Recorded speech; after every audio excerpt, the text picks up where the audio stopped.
So the holidays have come and gone, and it's the perfect time to refresh your spaces. Well, I agree with that, but I also need to get back to basics in some spaces. Some things I've been very off balanced with, and I'm still learning our home, but now I'm more comfortable with putting things in certain spots and also doing DIYs to fit those spaces. So the objective of this video is to see how I measure up when it comes to doing DIYs and decorating my spaces. Welcome to Amateur Decorating Like a Pro. I'm Catherine. Okay, I love doing research, especially when the findings make sense. I was reading this article about decorating spaces in your bedroom, and it stated that the nightstand should be 2 inches away from the bed. How unlikely for this serious side sleeper here. I could roll over and bump my head on the corner of this nightstand. Well, our distance is 5 inches, and I'm comfortable with that.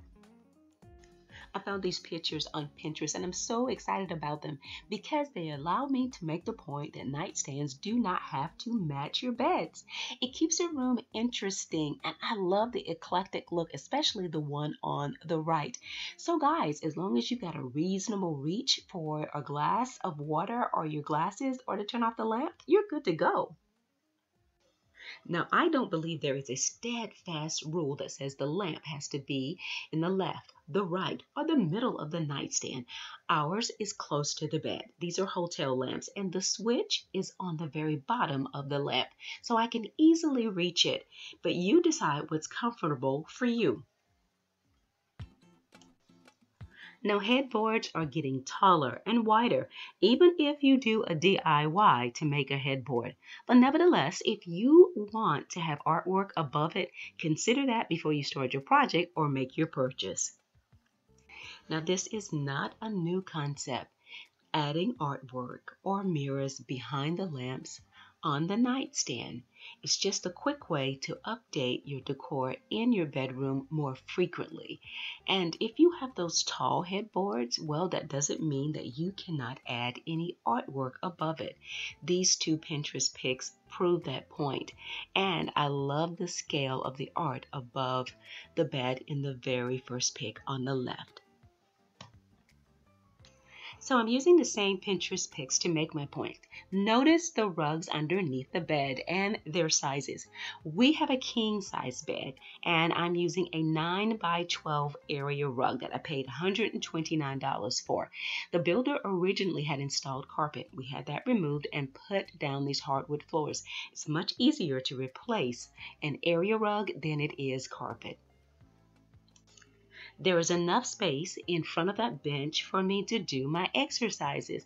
And if I wanted to add another pop of color on the floor, I could add a 5 by 7 decorative rug underneath the bench.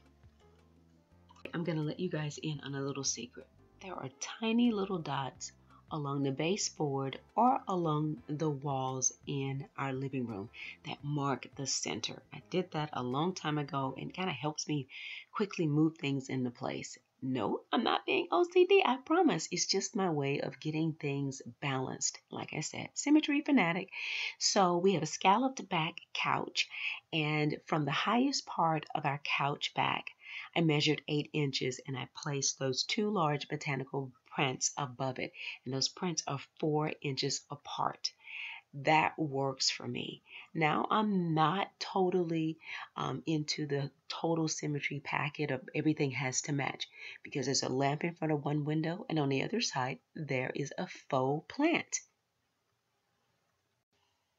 Okay, so a few months ago, I'm doing a live streaming, listening to one of my favorite interior designers, and she says, if a wall space is less than 36 inches, then consider leaving it blank. Guys, I think my heart stopped, because most of us, when we see a blank space in a room, we feel obligated to putting something there. This space measures 42 inches, and so this DIY pocket watch is perfect for this space without the chain. And yes, it is centered, but from the position that I'm standing, it doesn't look like it. I would love to hear your opinion on this 36-inch blank wall guideline. Mirrors and paintings are 6 inches above the mantel. That is a pretty large print above the console. It measures 60 inches wide and 40 inches high. So using the console, I measured up 6 inches from the top of the console for the placement of the picture. The larger the picture, the lower it can be on the wall, but not too low. I wanted a rug in the living room, and yes, it's pretty much identical to the one in the bedroom, but it measures 8 by 12 instead of 9 by 12. And once again, I can add color to the floor. All I have to do is add a 5 by 7 area rug underneath the coffee table. So today's video was about taking those principles that I have learned and apply those to my thrifty side of living, whether I'm at the thrift store buying lamps or tables or getting chairs. It doesn't matter. Get your inspiration from the stores that you love, and when you save money to get the exact same look, you will be excited. So guys, that's what it's all about. We can have the principles and we can have the savings account at the same time.